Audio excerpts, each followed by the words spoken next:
So please help me welcome to the stage Sam Silverstein.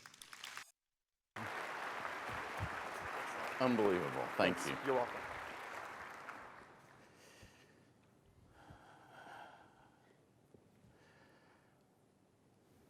So I'm sitting in my office on a crisp December morning in St. Louis, Missouri, not too far down the road from here. And the phone rings.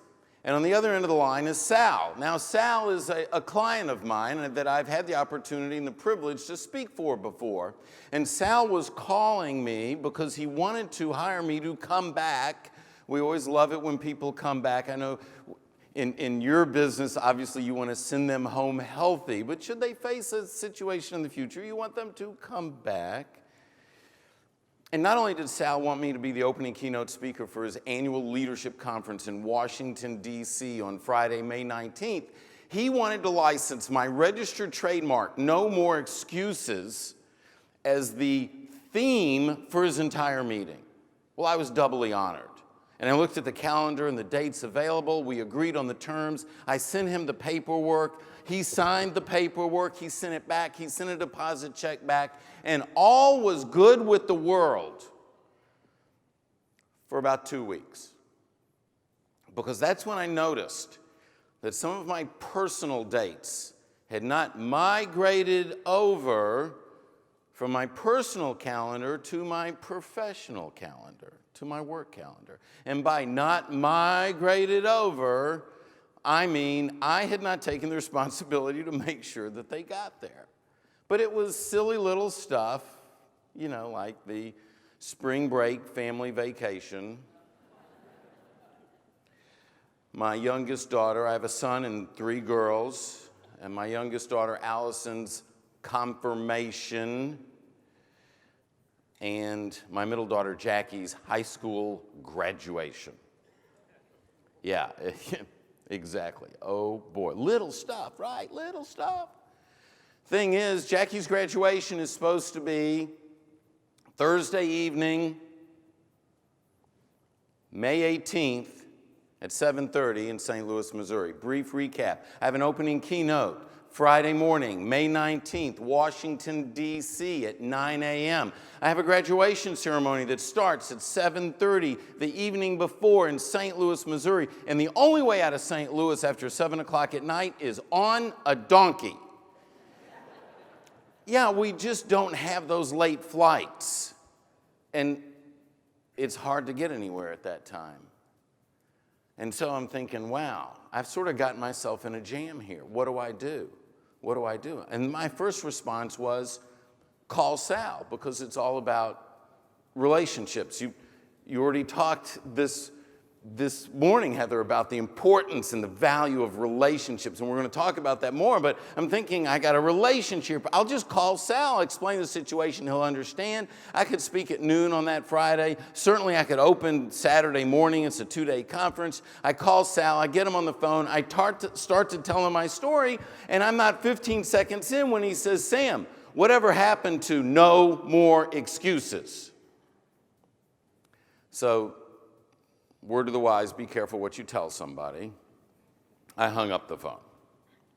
Yeah, there was nothing to do. I mean, I'm just, I got off. And now I'm thinking, what do I do? How do I solve this? And now the good news is I had like 5 months. Now, as a leader, you know that when you have time to think things through, to evaluate all your options, that many times you're going to be able to come up with the best possible option, and then you implement that option and you move forward. And so the first thing that popped into my head was, well, I could wait till about the 16th of May and call Sal. And when I get him on the phone, I'll just kind of be a little hoarse and tell him I've come down with something and my assistant should come deliver the speech. She'd be much better at it. And then I'm thinking, is that really what the guy that talks about accountability should be thinking in this moment? And then it hit me. Jackie is my 3rd child. All right, you know what I'm talking about. There's a bunch of 3rd children in here, or you've had 3 or 4 children. I told you I have 4. Yeah, that's the way it is, isn't it, when you're number 3? Heck, in our family, the 4th child raised herself. but it's her first graduation. And it was about this time that my wife came to me and asked me a question. She said, Sam, who are you accountable to? Now, I got to tell you, when Renee comes to me and asks me a question like that, in that voice, that tone, I pay attention. And I said, well, I'm accountable to the client. We have a relationship. I've worked with him before. We have a signed agreement. He sent us a deposit check. I don't know, by now we probably have a spent deposit check. And then, of course, I'm accountable to our daughter, to Jackie. I've spent thousands of hours with her. I've coached her soccer from kindergarten all the way through her senior year in high school and her select team. We've traveled together. We do so many things. We are so close. There's no way that I would want to ever disappoint her. She says, tell you what, let me take this off your shoulders. Give me 48 hours. And I'm like, thank you. And that's what she does. She takes it and she says, let me work on it. And 2 days later, Renee comes back to me. She says, Sam, I got it all figured out.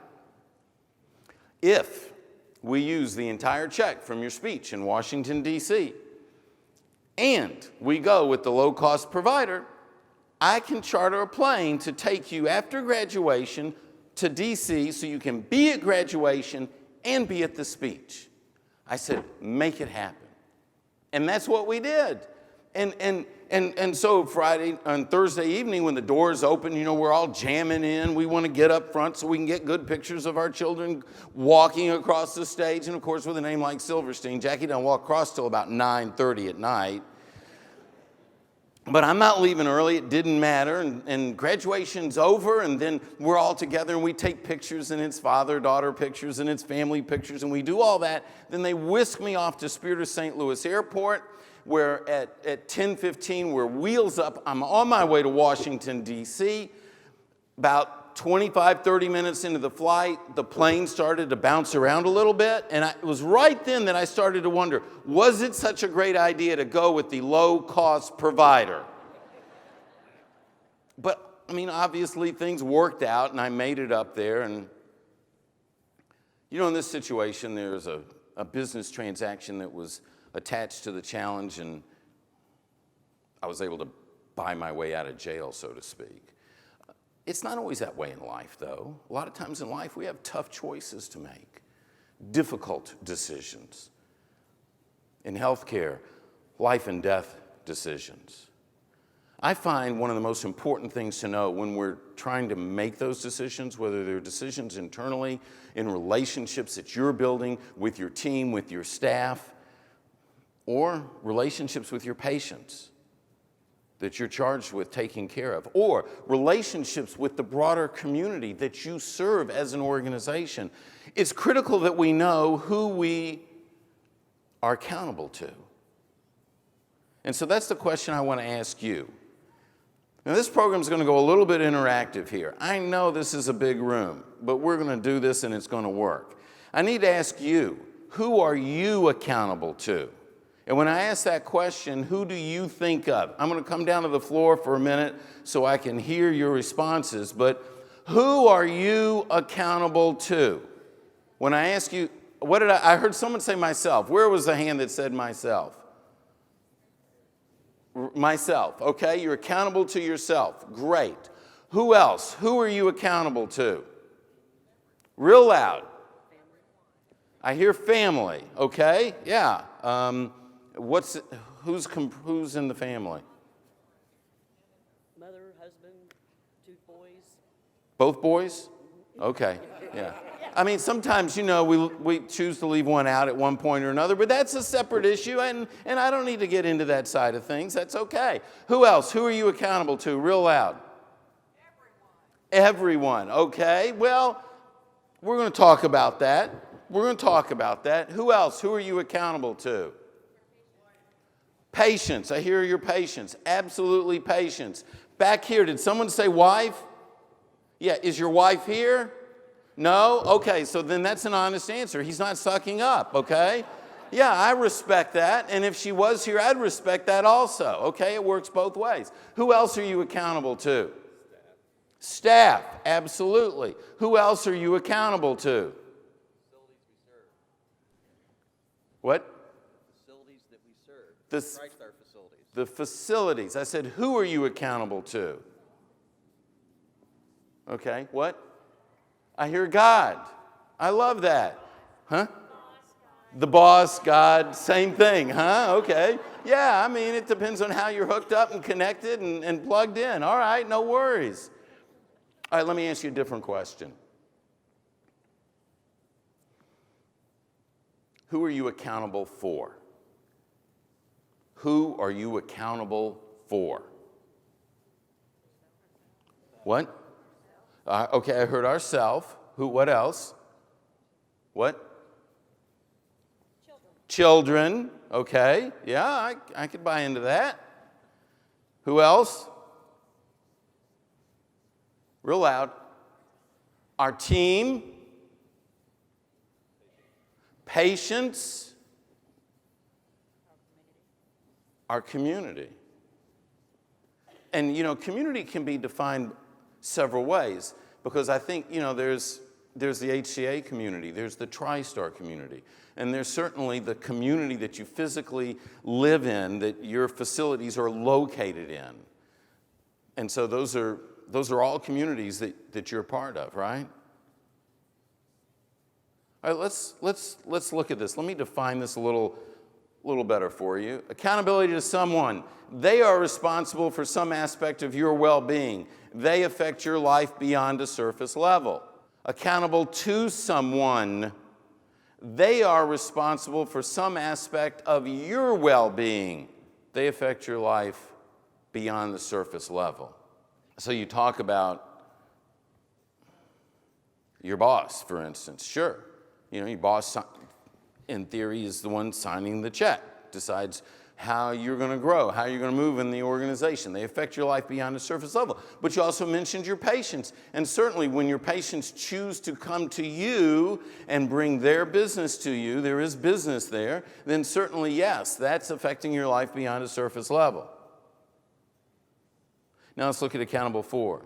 When you're accountable for someone, you are responsible for some aspect of their well-being. You affect their life beyond a surface level. Which has a deeper meaning, accountable to or accountable for? How many of you think accountable to? How many of you think accountable for?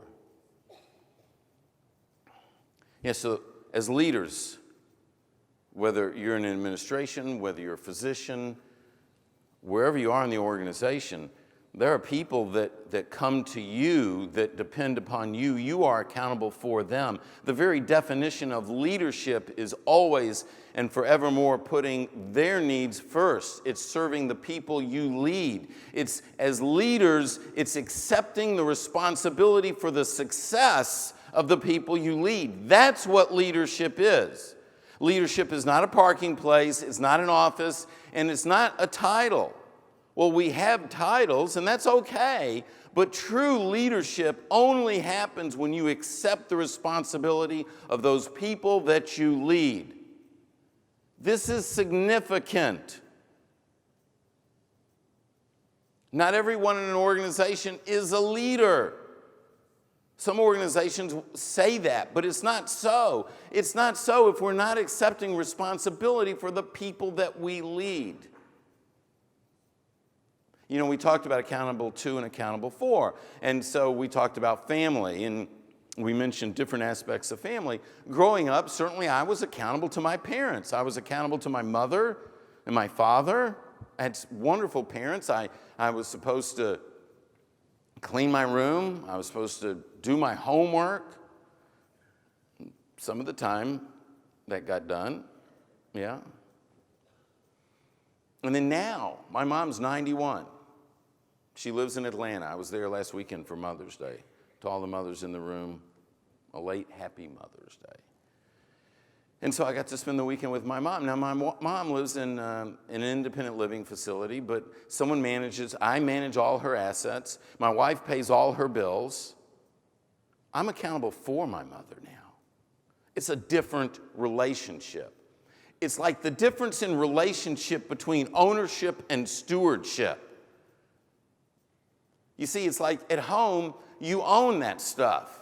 Well, most of the stuff. and you can do with it what you want. But when you're at the hospital, you're a steward. You're a steward for the physical assets, whether it's the chair that you sit in or the operating table that your patient is on, the front doors you walk through. You're a steward for that. There's a higher level of responsibility. And in the relationship with my mom is accountable for versus accountable to.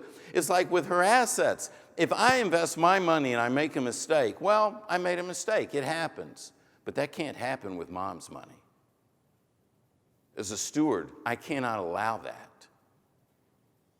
And so when you think about the relationships all through your careers with HCA and who you're accountable for, and you see that versus accountable to, then honor those relationships the way that they're supposed to be honored. Every time you're accountable to someone does not mean you're accountable for. But every time you're accountable for someone, it also means you're accountable to. Accountable for is at the highest level. Okay, so I've already started off giving you some things that I think is going to help you shape how you see accountability. Here's your charge for the day. I want you to think differently. I want you to see accountability different. I don't want you to see it the way you've always thought of it. And I'm going to help take you down a new path with that. Because when you see it different, you're going to get a different result. There's a reason why so many people and so many organizations struggle with accountability. And that's because of how they currently see it. Let's reshape it and master it. And look, let's be honest. You're here because you're already doing amazing things. We saw the charts and graphs. We know where we can improve, but we also know where we're doing really well. And so I want to acknowledge the fact that you're doing amazing things. Today is just about getting better. Today is about getting better. And I think Brad over here, when we were talking earlier, you said you come to these things so that you can learn and then distribute. That's what leadership is. You come to an LDI. I hate to tell you this. This is not for you. It's for you to take back to the people that you lead and help them be better. That's what this is for. That's the goal. That's what true leadership is. That's what it means when you're accountable for and you've stepped up to accept that responsibility. So I want you to see accountability different, and I want you to ask different questions. Don't get stuck into the mindset of, well, you know, this would never work here. No, ask the question, how do I get this to work here? How do I apply this in my life? How do I apply it at my hospital or my urgent care center? I came off the stage once in a large retail organization whose name might have been mentioned in the introduction. We won't go there. And the CEO said, oh, great program. I appreciated that. He says, I'm sure glad we do all this stuff. And I'm like, wow, he missed it. This is about getting better. First of all, I'd done my due diligence on the organization. I knew they weren't doing all this stuff. Second of all, he should have been in my face. He should have said, Sam, how can we get better at this? How can we apply this? You know, you said something that I disagree with. I want to challenge you. I want to talk about it. Or you said something that I really like, and I want to know how to make it happen. I mean, Heather's already been on the phone with me talking about how, between my presentation in Chattanooga and today, about how to make this even better within TriStar. That's what all of us need to be thinking constantly, and that's what I want to challenge you today to do. Okay, so let's move forward. Here's a wheel that shows several elements in an organization: leadership, communication, teamwork, customer experience, change, creativity and innovation, safety, attraction and retention, engagement, productivity, profitability. There's a lot there. Now, I want you to think about your area of responsibility, or I want you to think about HCA or TriStar as a whole, and I want to ask you a question, and the question is, which one of these would you like to have more of? Which one of these would you like to have more of? Now, when we participate like this, just so you know, it's okay if more than one person say the same thing. We're here to learn from each other. I love hearing when people think the same. I love seeing where people think different. So no worries if someone says what you're thinking. Someone share. Which one would you like to see more of? Engagement. Why engagement? He believes that's the driver of everything else. Yeah, I had a program I did once, and someone up front, he goes, oh, engagement, that's the magic elixir. That's powerful. Okay, what else? What would you like to see more of? Which one? Communication. Okay, Regina, why communication? Because I think communication allows us to come together and understand each other. Because I think Let's see. Pot up number 2? I think it's on. Number 2. Hello. Oh, All they're on. right. Woo, communication. So, because I think communication in any relationship is so vitally important to have understanding with each other. Excellent. And without communication, I don't believe that you have a relationship, or certainly you don't have a positive relationship, okay? Better communication. By the way, a lot of the research we do shows the number one problem in organizations that are really struggling around accountability and other areas is siloed communication. I see it and I hear it all the time. Great. Which one would you like to have more of in your organization? Either raise a hand or yell real loud.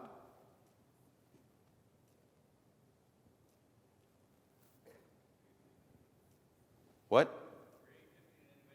Creativity and innovation. Okay. Yeah, creativity and innovation is such that if we're not creating new ways of doing things, if we're not coming up with something better, then we're going to be trying to compete with something from the past. We talked about the waiting area and using the pads to get patients into the system. That's creativity and innovation. Somebody had to think that. What else? What would you like more of? Yes, sir.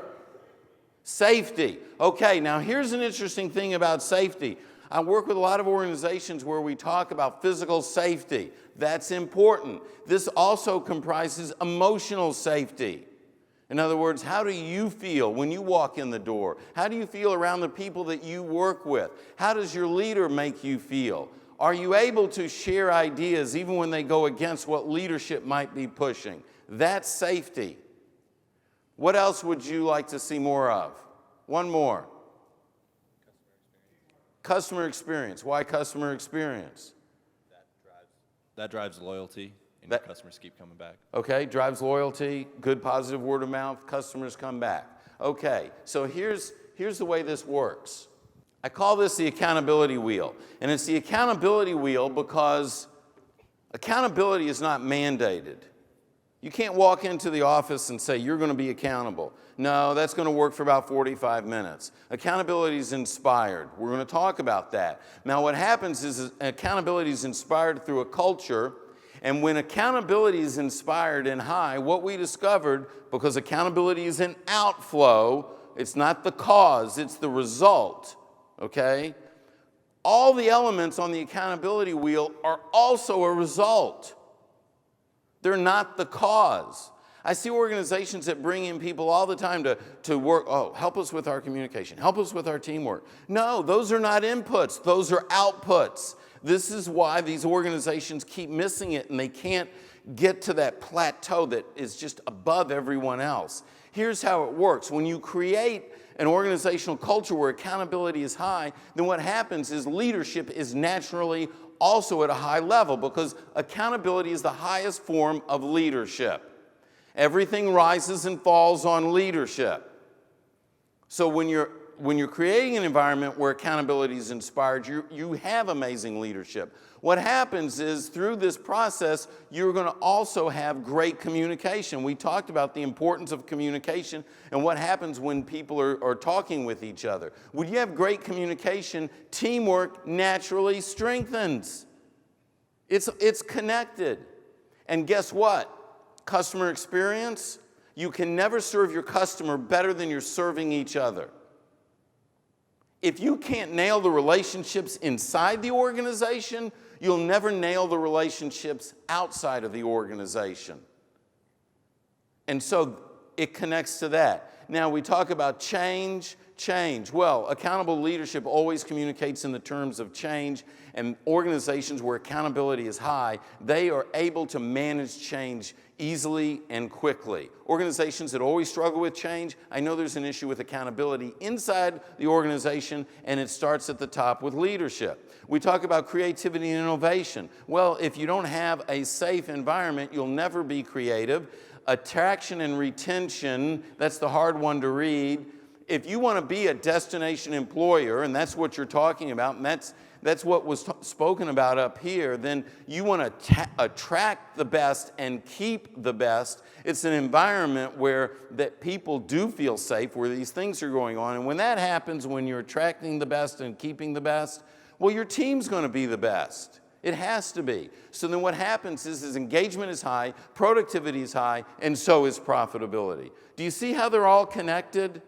And it all runs through the same filter. So let's look at that.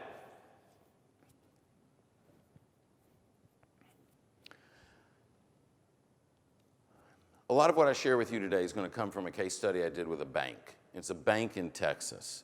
And the reason I love the fact that it's a bank is because there's nothing more commodity than a $20 bill. I don't care what bank you went to, ATM, I don't care whether you did it in Murfreesboro, whether you did it in Nashville, whether you went 2 weeks ago, if you were in Chattanooga and went and got money, that $20 bill is going to look the same as the $20 bill I bring from St. Louis or if I see when I'm in San Francisco. It's commodity. And so if it works there, it's going to work anywhere. So we're going to look at a bank, and we're going to look at bank stock values. Now, the reason I'm showing you this chart is it's already been proven that this is not a TriStar meeting if there isn't a chart in the program, right? Yeah, so I have to have a chart to be considered professional up here, so I'm giving you my one chart. Here it is, bank stock values. We're looking at what they did between 07 and 12. Why are we looking at this time period? Somebody really loud. The recession, exactly, the Great Recession. If you can perform, anyone can perform when times are good. What happens when times are tough? That shows what you're really made of. So we're looking at savings and loans in the United States. What happened to their value of their stock during that time period? How many of you would have enjoyed being invested in this sector during this time period? I didn't think so. How would you categorize that? What, lousy? Is there a what? Volatile. Yeah, it's somewhat volatile, but is there a medical term for this? Flatline, yeah. Somebody call it already, okay? That's going to come out of that 0.072% that didn't make it out alive. Yeah. There's no, there is no resuscitation on this. It's not good. Okay. So now we're going to look at savings and loans in the 1 to 5 billion range because that's a smaller bank, if you will. It'd be more than enough for all of us, I know. But, well, let's look at that range because that's where our case study is. And when you see that, what do you see? Yeah, I see some people say, well, it's a little better. Yeah, the difference between those two lines is the same as the difference between being hit in the head by a 2x4 and a baseball bat. All right, they're both going to hurt. They move parallel to each other. They're almost identical. All right, now let's look at the publicly traded banks in the state of Texas because that's where this bank is. Anyone here from Texas originally? I see a couple of hands. Yes, okay, I know. Sometimes the people in Texas think the water's a little different. I don't know, but let's look there. What do you see? Now you're saying, oh, it's a little better. Okay, the economy in Texas during that time period recovered. It was stronger, and so there was a quicker recovery. But look deeper. Come on, we've seen enough charts today. You should be chart experts. What do you see? Yeah, they parallel. They run the same. They go up at the same time, they go down at the same time. They bottom out in 07, is it? 08? And then they bottom out again in 10 when the economy bombed. You know, we certainly want to be there. Now let's look at our bank. This bank is called Happy State Bank. Now, the biggest question I'm asked after a program is, did you make that up for the book that you wrote? Because the book prior to the one that you got, Non-Negotiable, was all about Happy State Bank. Did not make that up. That is the true name of the bank. It was founded in Happy, Texas, the town without a frown. You can go to their website and look it up. I cannot make this up, but when your name is Happy, Texas, you can do stuff like that, right?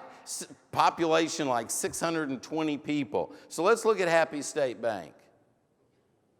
Exactly. Ooh, ah. The most popular comment is, I bet they're. Exactly. Yeah, exactly. Yeah, you better believe they're happy. They're happy for a lot of reasons, and it's not just because of their performance. In the 29 years that the ownership group has owned this bank, they've gone from one location and $10 million in assets to in excess of 37 locations and in excess of $3.5 billion in assets. Their stock value has never gone down.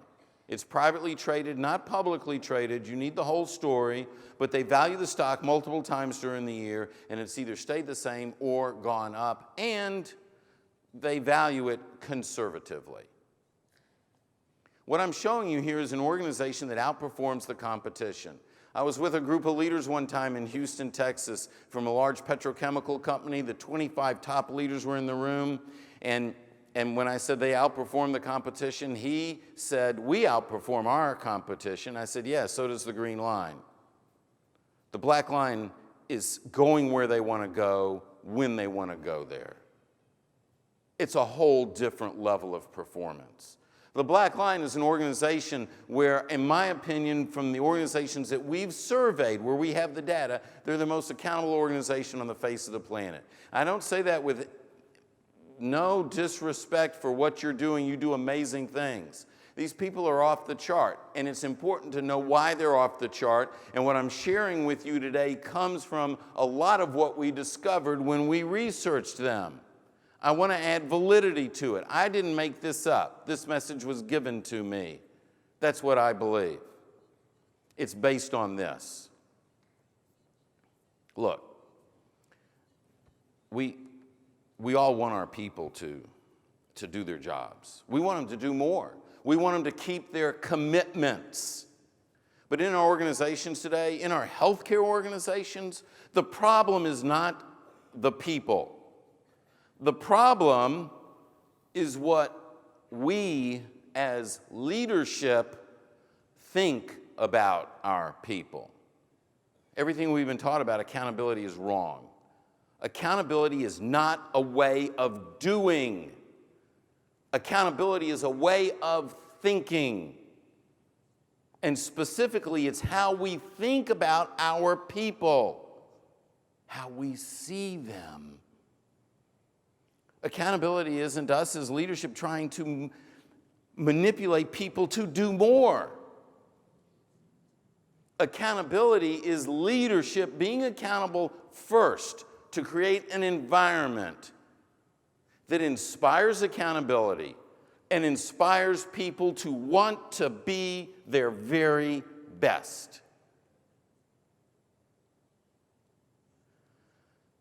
With belief always follows action. And when we start to see our people different, then we treat them different. We commit to them different, and we get a different result. That's what accountability is all about. So when you look up accountability, you say, what is accountability? You know, we can look in the dictionary. It says an obligation or willingness to accept responsibility or to account for one's actions. Don't write this down. It's too confusing. Let me make it simple. Accountability is keeping your commitments to people. That's it. Now, furthermore, you're responsible for things. You're accountable to people.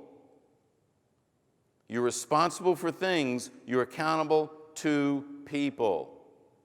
IT, I was talking with IT before. Where are you? Back here, I believe? There you are. Great. IT has promised, just so you know, they said when you get up there, you let everybody know there will not be one IT glitch between now and the end of the year. I thank you guys for that. I just think that's amazing. Amazing. No, look, IT's accountability is to you as people. They're responsible for the systems. They're responsible for the network. They're responsible for the computers. They're accountable to you, and you are accountable to them. Accountability is always between people. You manage things. You lead people. And so if people are involved, what else is involved? We've already heard the magic word already this morning. When two or more people are involved, you have a relationship. That's it. Organizations that master relationship master accountability. Now, just let that sink in a little bit. If there's an accountability problem, there's a relationship problem. I already know that. When I see an organization where accountability is high, I already know that relationships are great. Now, that's not to say we can't get better, of course. Accountability is keeping your commitments to people. That's it. And let me tell you, I'm not talking about the commitment like, okay, Jared, I'll be in your office at 10 o'clock, or I'll have that report done tomorrow by noon, or if my reports are supposed to be on your desk by noon on Friday and they're not, you should fire me. People always laugh when I say that. I was working with a group of leaders once, and they said, "Oh, Fred." I apologize for any Freds in the room, nothing personal. He never does his work. That's what they said. I said, "So what do you do?" "Well, it's always in his inbox. We just take it out and do it ourselves." I'm like, "Oh, okay. Well, then why don't you fire Fred if you're going to do his work, and then also take his money? Do his work and take the money. Do it all. I mean, come on. What do you need Fred for?" So accountability, keeping your commitments to people. We're going to talk about what some of those commitments are. What's a commitment, though? We need to know what a commitment is. The state or quality of being dedicated to a cause, activity, etc. Do not write that one down either. A commitment is no matter what. You already know that. You have the book. It's no matter what. That's it. You do it. You find a way to make it happen. Come hell or high water, you get it done. And when you do that, what happens to your relationships? They improve, of course. Because you know I'm dependable. You know that I'm going to keep my commitments. I'm going to be there.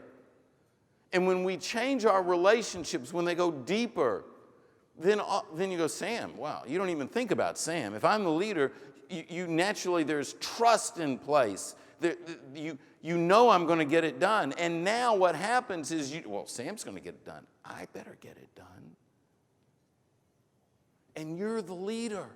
This is your responsibility to bring this to your people, to bring that kind of commitment so they know you're always going to get it done for them. These commitments are about the people that you lead. They're not commitments about you. One of the biggest fallacies in leadership I hear, every now and then I'll hear this, it blows my mind. Some leader will go, "Well, they have to earn my trust." I'm like, are you kidding me? You have it totally backwards. First of all, don't hire someone you don't trust. Don't hire them. Second of all, you have to earn their trust. Because when they trust you, they'll go to the mat for you. That's the way that it works. Okay, so we've talked about what an accountability is. We talked about what a commitment is. Let's talk about culture. What's accepted and repeated? That's your culture. All organizations have a culture. You have a culture. You either have a culture by design. A culture by design is where the values have been articulated, so that it's been defined. Leadership models those values. I'm talking to leadership right now. That means each and every one of you is living each and every value of the organization. That's mandatory. If you're not living the value, it's not a value. And if you're not living the value of an organization, if you don't buy into it, why do you work for that organization? If you buy into the values of the organization, then live those values. And, you know, Dr. Frisk nailed it. You know, your mission, we are committed to the care and improvement of human life. That's powerful. You have values. We recognize and affirm the unique and intrinsic worth of each individual. What does that look like? What does that look like in your relationships with each other? Because there's a half-day conversation right there. We need to be mastering that. And then the customer experience gets mastered automatically.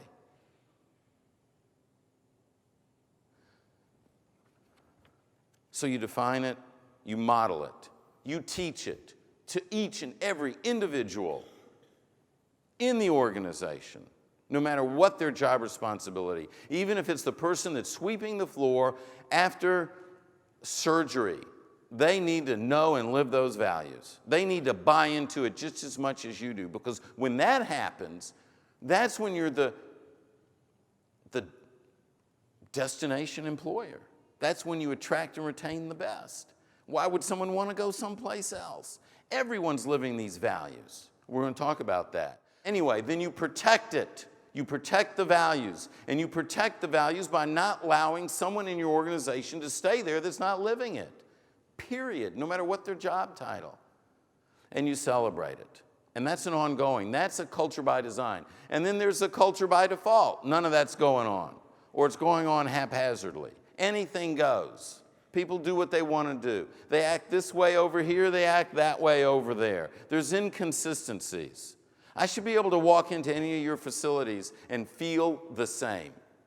I should feel the same love. I should feel the same care. I should feel the same urgency from each and every person in each and every facility that you have. That's when the culture is by design and it's rock solid through the organization. And this can be done. Okay, so what are some of these commitments? Most of you have probably read the book. I don't want to recite the book, but I want to share a couple of things and go deeper in a few of those things. Number one, we've already started talking about this, commitment to what you value. This is so critical. When I met the CEO of Happy State Bank, Pat Hickman, he was at what we call an accountability roundtable. And that's an event we have in a community where one of our clients brings in leaders throughout the community, not just from business, but public sector, healthcare, education, not-for-profit. And we might put together a group of 25 people, and literally I come in, it's my gift. I come in just to talk about accountability because my mission is to build a more accountable world. And if we can't get communities on board, then it's not going to happen. So that's our vehicle for that. And at one of these, the very first accountability roundtable, there was a gentleman who's the CEO of a bank. His name is J. Pat Hickman. And I met him there, and my assistant who put this together, who wasn't my assistant at the time, but she was so good at doing what she was doing, she became my assistant. I asked her, I said, do you think I can get a private meeting in Pat's office when I'm back in Amarillo, Texas? I mean, who's in Amarillo, Texas that often, right? In a couple of months. And she said, sure. And so literally 2 months later, I'm in the CEO's office at Happy State Bank. And I walk into his office and I see the copy of my latest book, No More Excuses, the one that got me in trouble, sitting on his desk, just like this is sitting here. And he saw that I saw that book. I mean, when you're an author, your book is your baby, okay? You know where your babies are at all times. You scan the room, you keep track of your babies, right? Don't let those babies out of your sight. And so I saw that copy of my book was sitting on his desk, and he must have seen that I saw it, I don't know. He said, Sam, that book has sat there longer than any other book ever. Now, I don't know if I had a funny look on my face or not, because he immediately said, not because I haven't read it. He says, but I've been sharing it with everyone. And that's an honor. I mean, that's tremendous as an author. You appreciate that. And so we sat down and we proceeded to have a conversation. And 30 minutes into the conversation, we're getting to know each other. Pat jumps up and goes to his desk. Now, I thought maybe the meeting was over. But he goes over to his desk, flames on his computer. He's got a little inkjet printer sitting off to the side, not the fancy, laser printer in the office. And he prints out some sheets of paper. He prints out 4 sheets of paper. These 4 sheets of paper. These are the ones. And he walks across the room and where we were sitting, and he extends his arm to me and he says, Sam, I want you to know what I believe. I want you to know what we believe at Happy State Bank. And then he doesn't miss a beat. I don't even think he takes a breath of air. He goes, there's been a lot of people that said there should be a book written about this little bank. Now, as an author, I'm starting to evaluate that. And you know how your life passes before your eyes and you can think like a million things in a nanosecond? Well, I got to be honest with you. In that second, when he said a book should be written about that bank, I'm picturing myself sitting on my sofa in my family room, and my wife walks through. We're empty nesters, to put this in perspective. She walks through in a little pink something something, and she says, Sam, I think I'm about to head to the back. Do you want to join me? And I'm going to go, oh no, dear, I can't put down this book about a bank. That's not going to happen. It's a bank. We've already said that. They only do 2 things. What do you do at a bank? You put money in and you take it. That's it. That's all you do at a bank. Some of us do that in disproportionate measures, one way or the other. Yeah.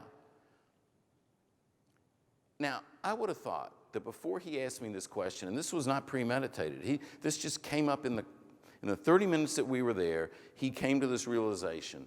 He goes, several people have offered to write this book. I'm like, wow. He says, but none of them felt right.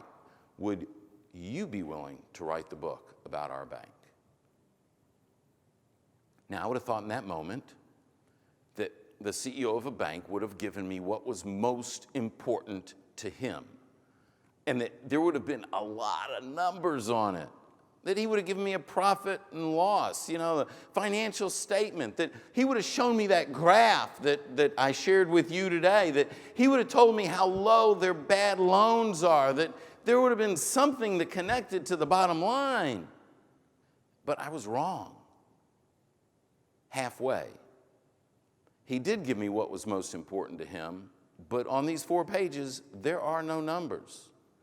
These 4 pages represent core values of Happy State Bank and Trust.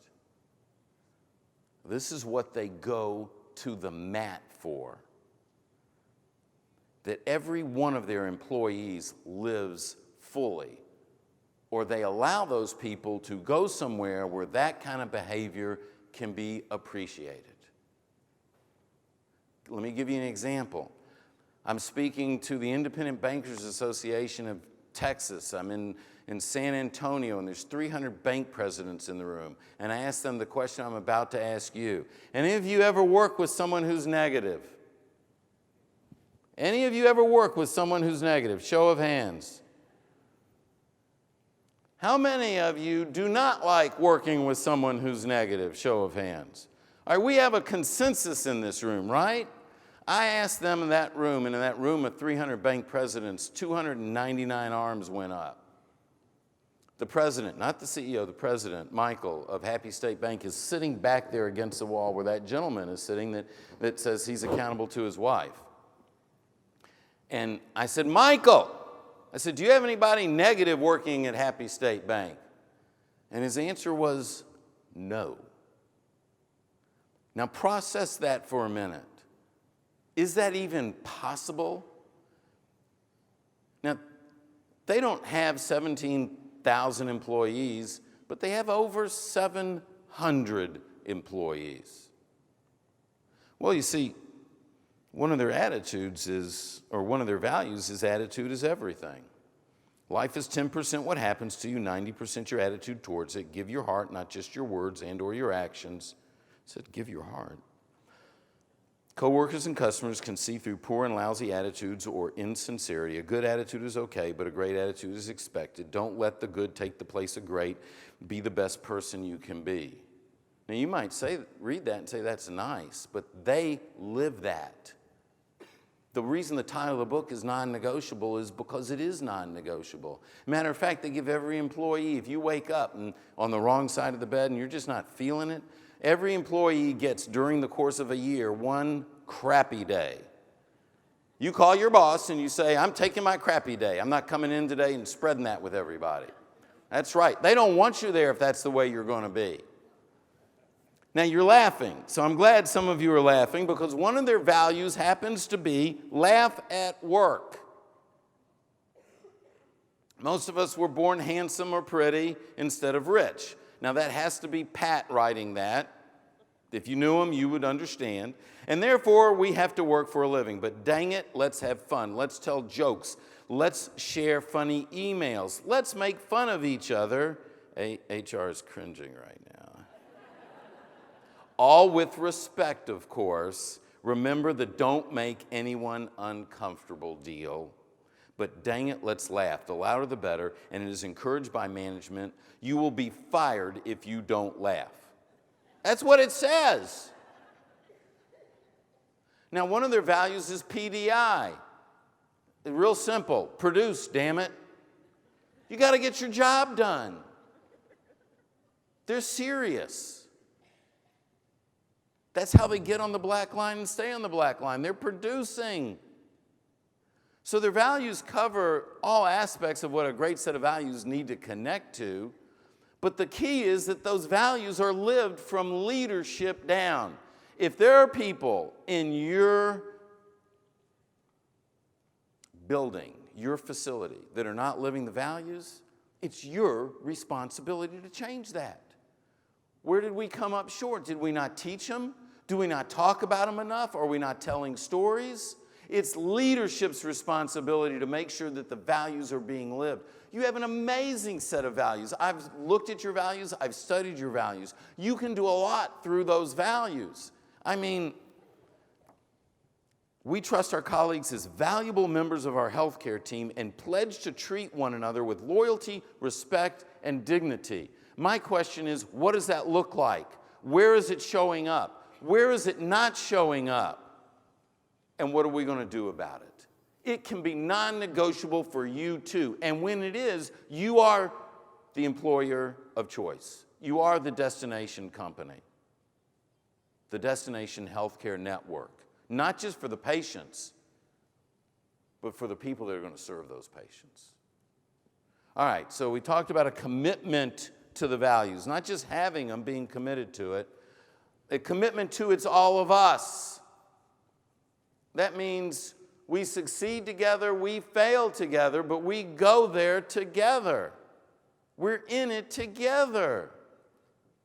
A commitment to leading individuals to their potential to be their best. Now, this is critical as leaders. I once had the opportunity to speak for an organization, and the night before we had dinner, and I'm sitting across from the COO of this gentleman, and I've spoke for them 3 or 4 times at this point. They kept bringing me back. And that's great, and I'm honored by that. But the COO said, tomorrow, Sam, you're speaking in front of 500 of our middle managers.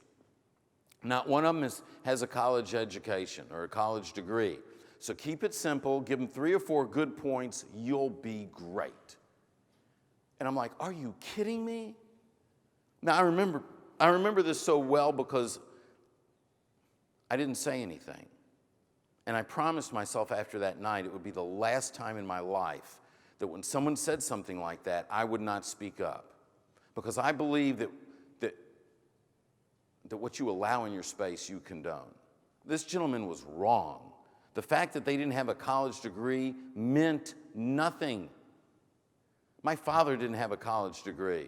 My father-in-law didn't have a college degree. And they both lived the American dream. My father-in-law was a concentration camp survivor. And if you judged him on the fact that he didn't have a college degree, you'd be making a serious mistake.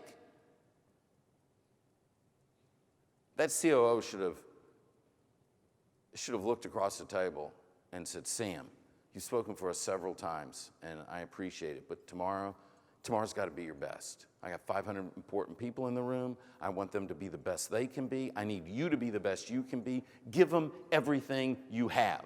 That's what that leader should have done. That leader was not seeing the potential in his people. He was capping their potential based on something that he believed mattered on their performance. Leaders, true leaders, are committed to finding the potential, not just what someone's good at, but what someone can be great at, and then leading their people to that potential. That's great leadership. And when you do that, you create loyalty, because who's going to leave the leader that helped them grow to be better than they ever thought they could be? That's a relationship. That's accountability. Safe place to work. We talked about this earlier. It simply goes like this. You want innovation and creativity, you create a place where people are willing to be innovative and creative. And the only way you do that is by empowering people. Everyone has a voice at the table. One of our clients, they did a survey, they tested skills, and they discovered that their most creative thinker, their most strategic thinker, was actually in charge of maintenance.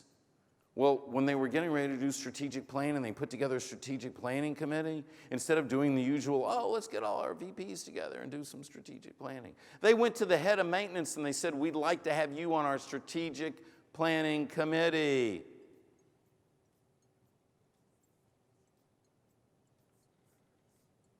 Everyone has a voice. Everyone's heard. When you create that environment, people will want to express their ideas. And when they express their ideas, you get ways to improve. You get this disruptive innovation, like what happens in the waiting room, or like Chick-fil-A does when you drive up to order, and they now, in a lot of locations, they build awnings over their drive-up windows, so it doesn't matter if it's raining. Or the one by me has forced heat in the wintertime. When you roll down your window, they have heaters blowing heat into your car. I mean, it's unbelievable. Someone had to create that. Okay. Brian, you want to have a little conversation? All right, so here's what we're going to do. We're going to have a little conversation. Brian's coming up here, and let's give Brian a warm welcome. Grab that chair. Thank you. And so here's what I want to do. It's real easy to come in here and share a lot of stuff with you, and then I'm going home, okay? Matter of fact, I'm going to be with Jackie tonight at a soccer game. We're going to the women's Olympic team. So the same daughter that I almost missed her graduation, I'm with her tonight, and I'll tell her 800 of my closest friends send their best regards. But here's the thing. An idea isn't really any good if we don't put it into action. And so I thought if we'd had a conversation that hopefully we can figure out how to make sure that it's sticky for you guys. And then if you have questions, stand up or something so we can see you. And we've got some runners with microphones, and we want to answer questions. The goal is, how do we make this work for you? How do we take it deeper? How do we tweak it just a little bit? You guys are amazing. I just want you to stay on that path and keep getting better. Appreciate it. Awesome. How are you? I'm great. Good. So in full disclosure, I've read your baby, and I read it in one night, Okay. which is impressive for me, because So I'm usually asleep after 10 pages. Wow, I am impressed. So I try to write so it's a quick read. It took me more than one night to write it, though. Right. So. But in full disclosure, I started last night, Okay. and so I felt like I should get through before this conversation. Awesome. Okay. Now, But okay, more- so wait a second. So before you even go on, I don't want to steal your thunder, but that's called transparency. Right. Okay? That builds Truthful trust. transparency. I know. Truthful- And so you did that specifically so you could set an example for the other 800 leaders, right? I did. Okay, awesome. Although I'm sure all 800 had read it previous to last night. But in all seriousness, I did get through it in one night, and it was a really well-written, quick read with some very practical points. But let's just start with this. The very first line of your preface says that accountability is the toughest subject you've ever had to write on. Why is it? What makes this topic so difficult to discuss and study? You know, it's interesting since between the two of us, you were the most recent to read the book. So you might Again, be, truthfulness. You might be more up on this than me. But, Okay. Okay. So here's the challenge. The challenge is because we've been told what accountability is, and we start thinking that we're accountable for things. You know, and I'm accountable for that report. No, you're not. You're responsible to get that report done. That's your job. I'm accountable to you. Right. I'm not accountable for the report. And so here's the thing. The report's not going to hold me accountable either, right? But you'll hold me accountable. And as I like to teach, it's not about holding people accountable, because this is what holding someone accountable looks like. It's a gun to the head. And as a leader, our job should be to help you be accountable. Right. And so it's difficult because we interchange the word responsibility and accountability, not just in our language. I'm so blessed to travel around the world doing this. And every time I go to a new country, I want to talk to someone about their language and what words mean what over there, because they mean something different. They certainly mean something different in the UK, even though they sort of come from the same place. But you know, if I'm coming to England, you know, I'm talking about my diary. I'm sorry, I talked about my calendar, not my diary. So I'll catch you up You on have that. to mind the gap. You probably laugh a little bit later on now that you understand that. But yeah, it's different. And but we use these words wrong. We use them incorrectly. And so it's about relearning. We just throw the word accountability out there, and it's about relearning the significance and the depth of what accountability is, because it goes back to what you were talking about. It connects to that relationship and that meaningful relationship. It's not doing stuff. It's not a way of doing, it's a way of thinking. And so that's why it's so tough. I have another book coming out. It's about accountability that goes even deeper, and it continues to be tough no matter how much time I spend on it. It's true. I think a lot of us always thought of it as a verb, something that we do, and it's really changed our paradigm. So appreciate that. Obviously, the foundation of the book are the 10 commitments, or what I kept thinking, the 10 commandments. I don't know if that was thoughtful or not, but well, I have another book out called The Ten Commandments?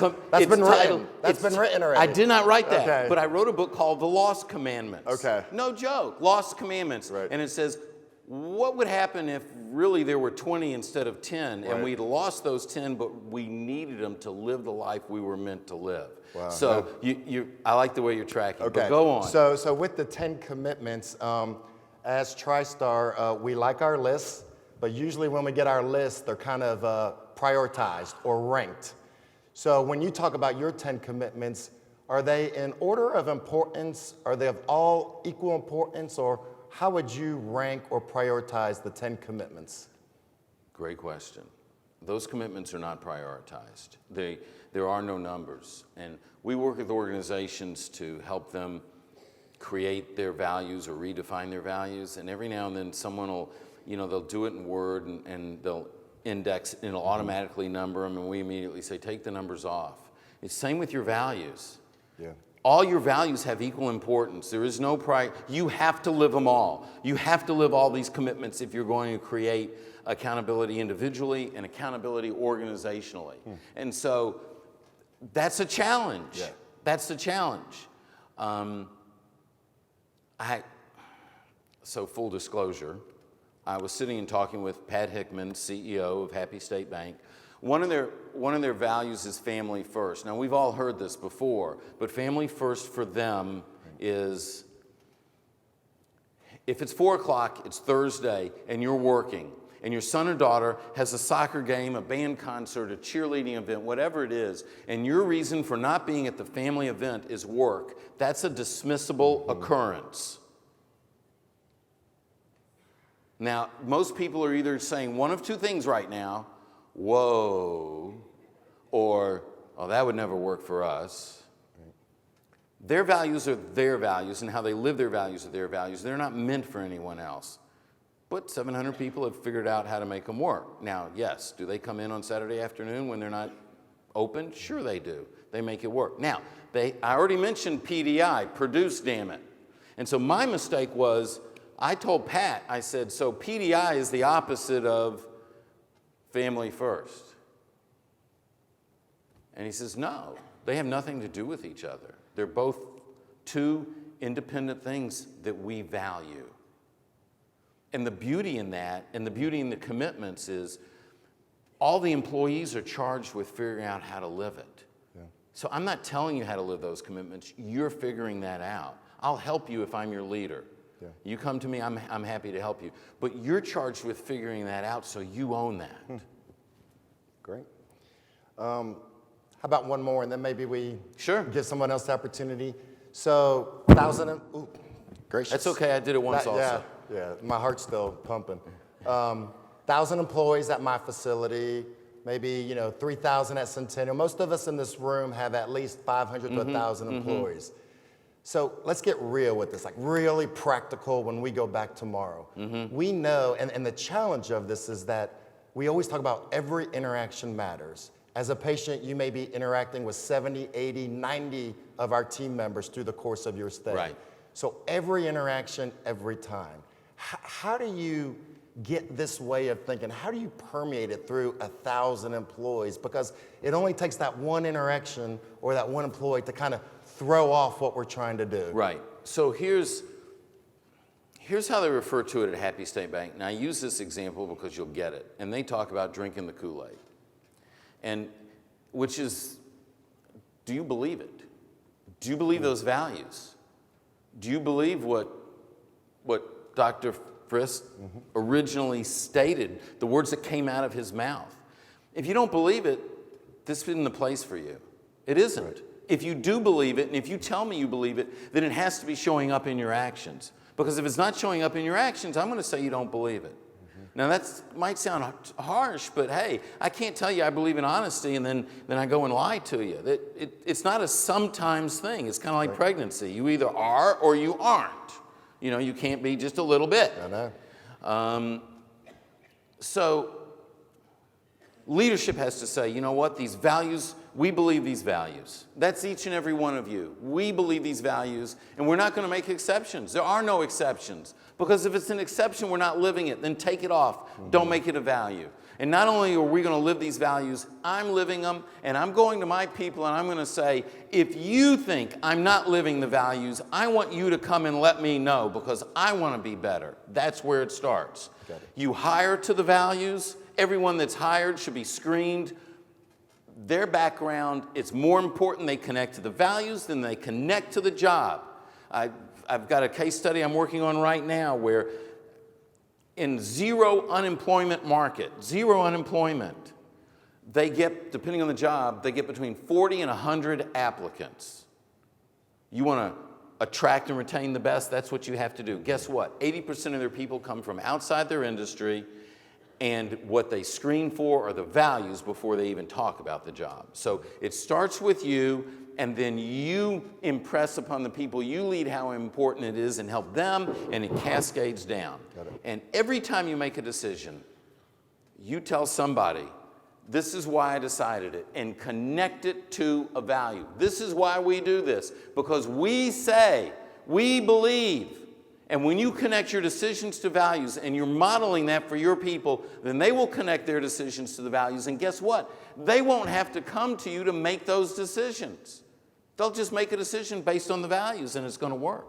Have you seen organizations get to the point where peers are holding peers accountable for that value? Well, that peers are helping peers be accountable to live the value. Got it. And that's exactly what happens. Because now, first of all, your values talk about the relationship. So I can come to you and say, Brian, I saw how you were talking with Sally, and that's not you. Maybe it's a stressful day, but that's not you. And you might not have noticed it, but I care about you. I want you to know what's going on. That's where it matriculates up to. Got it. Excellent. Let's see if there's some questions. Yeah, most of the people in the room know that I could talk all day, so we probably should open it up. The Lord knows I can, right? Well, the two of us are dangerous then, so let's open it up to the audience. We have Pam walking around and Ashley. All right, who has a question? Because I know a lot of people in the room, so I'm not afraid to ask. Regina. Yeah, I have a question when it comes to making your values to your team more tangible, if you will, because we have behavior standards as an example, and how do you fit those into the whole fabric within that value? Make sense? Well, first of all, you have to be modeling that value in how you treat people. Right. And the way that it's the wording on the value is critical. Words matter. And so is the depth there to explain what that means? It's like I see organizations where they have 7 values and they're just 7 words, and one of them is integrity. Well, what's integrity? Well, integrity to you and me could be exactly 2 different things. So you have to teach the essence of what that value is, and you have to say, this is what it looks like. Here's an example. Tell a story. I mean, we started off today with a wonderful story about how you care about your patients and what you do. That story has legs. And when you tell a story about how someone's living the value, then that has legs through the hospital as well. Right, good, thank you. Great. Another question.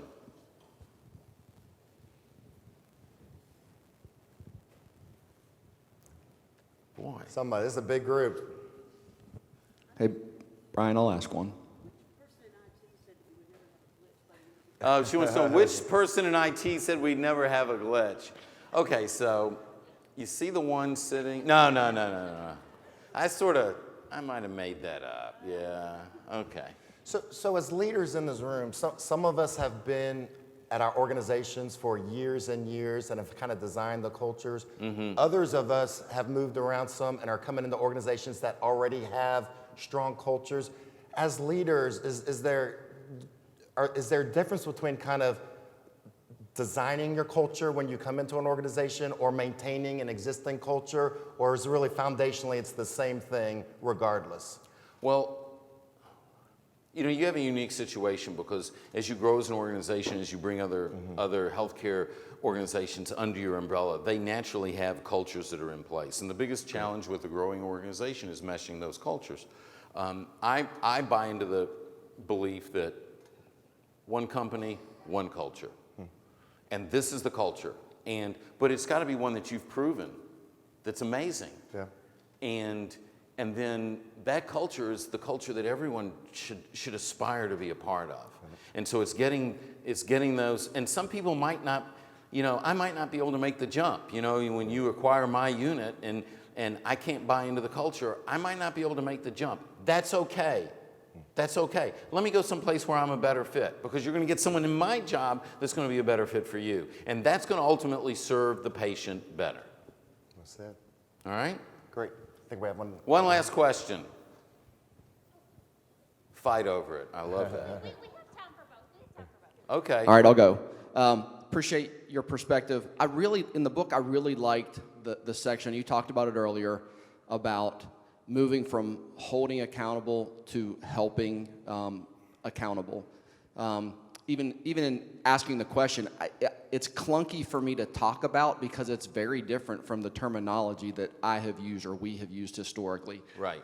That helping to be accountable, is that something that you talk about in the organization, or is it just something you do? Well, I believe as leadership, we're teaching, we're constantly teaching, and so that's something that you should be teaching, yes. The answer is yes, it should be something that you teach to the people. But at Happy State Bank, just to go back to them, and I could use other examples, the word accountability is not on their value set, and they never use the word internally. Never use the word. Not by choice, it's just not, they're just naturally accountable because of what they believe and how they're stepping it out. Does that make sense? And so it flourishes there without, they don't mandate it. But as a leader, I think you come to me and you say, Sam, look, I know you've had 2 or 3 jobs, we do things different here. I'm not going to put a gun to your head. I'm not holding you accountable. I'm here to help you succeed. That's my responsibility as the leader. And so when you run into a challenge, I want you to come to me. And you know what?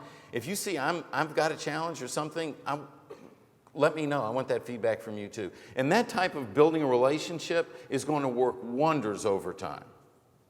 Did that answer it? Super. So we had one more right here. Yes.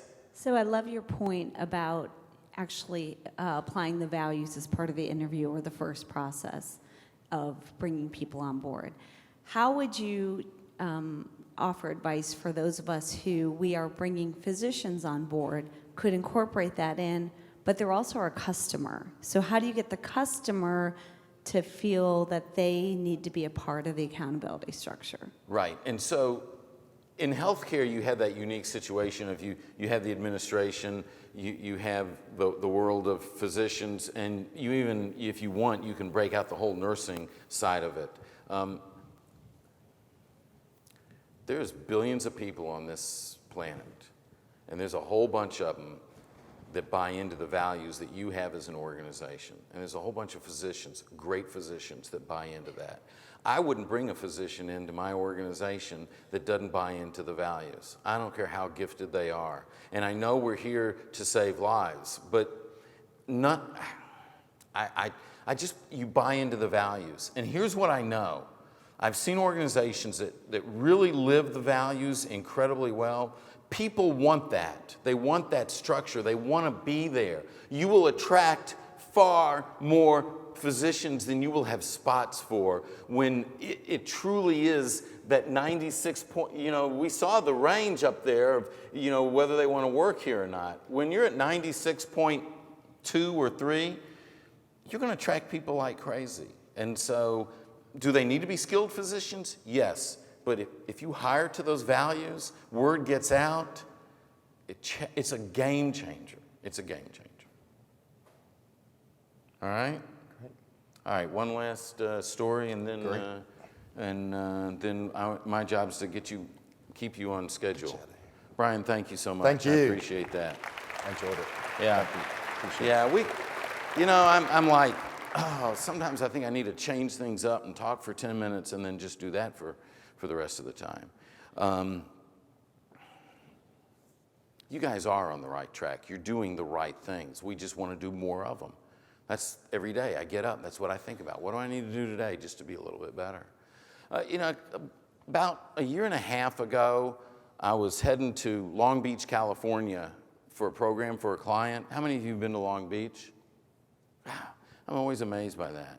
A friend of mine said, the Queen Mary is docked in Long Beach, California. And he said, it's a hotel, but you can also take tours. You ought to go see the Queen Mary. And I'm like, wow. Okay, I have time, I'll do that. How many of you have been on the Queen Mary? Yeah, I'm always amazed by the number of hands that are held up. The Queen Mary is a very historic ship. And the gentleman that gave the tour shared all the history. And one of the things that he shared, which was fascinating, was that the Queen Mary and the Queen Elizabeth were decommissioned as passenger ships in the fall of 1939.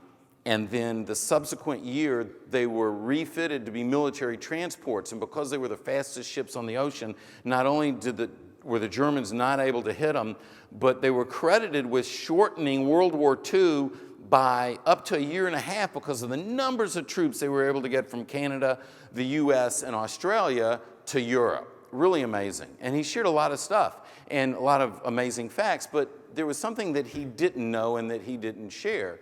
And that was before that last cruise in the fall of 1939, in 1938, in November, in Germany, November 9th, was Kristallnacht. And that was the night when the German soldiers allowed people literally to burn synagogues, destroy buildings, and kill people based on what they believed. He also didn't know that my mother was living in Stuttgart as a young girl at that time and experienced that. He didn't know that subsequent to that, my grandfather was able to smuggle his son, his daughter, my mom, and his wife into Switzerland, but he was turned back at the border. He tried a second time to cross the border into Switzerland, this time on foot, and he ended up in hand-to-hand combat with an SS individual, and fortunately won and escaped, but escaped on the wrong side. And then finally, on a third try with a forged passport that he forged himself, he was able to travel into Switzerland to reunite with his family. And then I don't know how he did it, but he negotiated and managed to get his entire family across the continent, across the country of France, to the western coastline, to the little town of Cherbourg.